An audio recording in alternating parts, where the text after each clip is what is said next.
విధానం ఇస్తే ఆటో వాళ్ళు ఏమైనా లాస్ అవుతారా? ఎందుకంటారు? మరి ఫ్రీ అనగానే బస్సు కోసం ఉంటుంటారు కదా, ఎక్కుతారు కదా. మరి పాపం ఆటో వాళ్ళకి ఎలాగైనా లాసే కదా. ఇప్పుడే ర్యాపిడో వల్ల కొంచెం లాస్ అవుతుంది.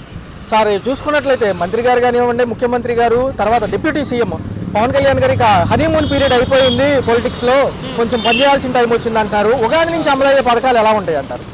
ఎందుకంటే అమ్మక వర్ధనం, రెండోది చూసుకుంటేనేమో పిల్లలకి డబ్బులు, మహిళలకేమో 1500 18 దాటిన వాళ్ళకి నిరుద్యోగ భృతి, ఇవన్నీ బాగుంటాయా? ఇప్పటిదాకా అయితే అసలు హోప్స్ అందరూ వదిలేసుకున్నట్టేనండి. ఏమీ లేవు, వాళ్ళు పెట్టరు అనే అందరూ ఆశ వదిలేసుకుంటున్నట్టున్నారు. అంటే నా అభిప్రాయం చెప్తున్నా. అర్థమైంది మేడం. అంటే ఖజానాలో డబ్బులు లేవనే విషయం కూడా ఉంది కాబట్టి. ఎందుకంటే ఇస్తాను అంటారు కానీ హ్యాండ్స్ అప్ అని అసెంబ్లీలో హ్యాండ్స్ అప్ పెట్టినట్టే ఇంకా ఏం ఆశ పెట్టుకుని చూస్తారు వాళ్ళు. ఈ నెల 20 తర్వాత దావోస్ వెళ్లే ఆలోచనలో ఉన్నారు ముఖ్యమంత్రి గారు కంపెనీల కోసం. మరి ఏమైనా వస్తాయంటారా? మాట్లాడి తీసుకురాగలరా? చెప్పలేమండి.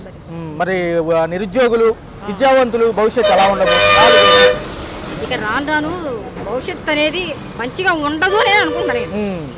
లోకేష్ గారికి కూడా ఉప ముఖ్యమంత్రి పదవి ఇద్దాం అనుకుంటున్నారు. పవన్ కళ్యాణ్ గారు ఏంటంటే అన్నిటికీ రియాక్ట్ అవుతున్నారు. ఈసారికి ఆయన క్యాడర్ పెరుగుతుంది అంటున్నారు. మరి వచ్చేసారి బీజేపీతో కలిసి సీఎం బరిలో ఏమైనా ఉంటారా? పవన్ కళ్యాణ్ గారు ఉప ముఖ్యమంత్రి పవన్ కళ్యాణ్ గారు ఉంటారా ఉండరా అంటారా? అంటే చాలా వరకు కూడా ఈయన హైలైట్ అవుతున్నారు కదా కూటమిలో. ఉండొచ్చు, ఉండకపోవచ్చు అండి. ఎందుకంటే చంద్రబాబు గారిని దాటి చేయాలంటే కొంచెం ఆయనకి కూడా కష్టమే. ఇప్పుడు దాకా అయితే మాత్రం ఆ బీజేపీతో పొత్తు వల్ల ఆయన ఒకవేళ చంద్రబాబు గారు ఏమన్నా ఈయన తీసుకున్నారేమో అనుకుంటున్నారు. అంటే ఏం లేదు, తిరుపతి ఘటన కాడి నుంచి అధికారులు నాకు కొంచెం సపోర్ట్ ఇవ్వట్లేదండి, ఇస్తే బాగుండేది అంటున్నారు.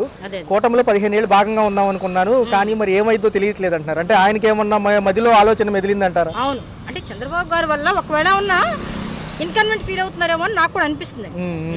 జగన్ గారు పథకాలు ఇవ్వట్లేదని మళ్ళీ ప్రజల్లోకి వస్తానంటున్నారు పాదయాత్రగా. ఈ నెల 27 అన్నారు కానీ నెక్స్ట్ మంత్ స్టార్టింగ్ కానీ సెకండ్ వీక్ కానీ అంటున్నారు. ఎలా ఉండబోతుంది అంటారు? ప్రజలు ఆహ్వానిస్తారా? అంటే ఆయనకు ఉండేవాళ్ళు ఆయనకు ఉంటారండి. ఆయన కార్యకర్తలే కానీ కొంచెం ఆయన అభిమానులే కానీ ఉంటారు. మరి ఎందుకంటే వాళ్ళ జనాల సపోర్ట్ లేకుండా కూడా ఆయన బయటికి రాలేరు కదా. ఆయన ఒక్కరే రోడ్ల మీద తిరుగుతారంటే కుదరదు కదా. కేంద్ర ప్రభుత్వం ఇచ్చే రాయితీలు ఏమైనా ఉంటాయా? వచ్చే ఆర్థిక బడ్జెట్ ఉంది కదా, అది త్వరలో కొంచెం రాయితీలు ఇస్తారా? జిఎస్టీ పెరుగుదల ఏముంటుంది అంటారా? జిఎస్టీ మాత్రం కంపల్సరీగా పెరుగుద్దండి. మోదీ గారు మరి ఎందుకంటే ఎప్పుడు ఇంతవరకు ఈ రాష్ట్రానికి అయితే ఏమీ చేయలేదని అనుకుంటున్నాను. చెప్పారు కానీ ఇంకా చేయలేదు. అవును, నిధులు అంటున్నారు కానీ రాలేదు. ఇప్పుడు కనీసం చంద్రబాబు గారు ఈ పవన్ కళ్యాణ్ గారు కలిసి ఏదో తెచ్చేద్దామని ఎన్డీఏ కూటమిలో వెళ్ళాము అది ఇది అన్నారు కానీ ఇప్పుడు దాకా అయితే రాలేదు.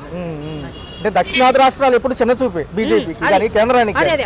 సో ఏంటంటే మతానికి పరంగా ఏదైనా పోరాడతారు కానీ సహాయం చేయాలంటే ఆలోచిస్తారు. నిర్మలా సీతారామన్ గారు కూడా పరిస్థితి అది.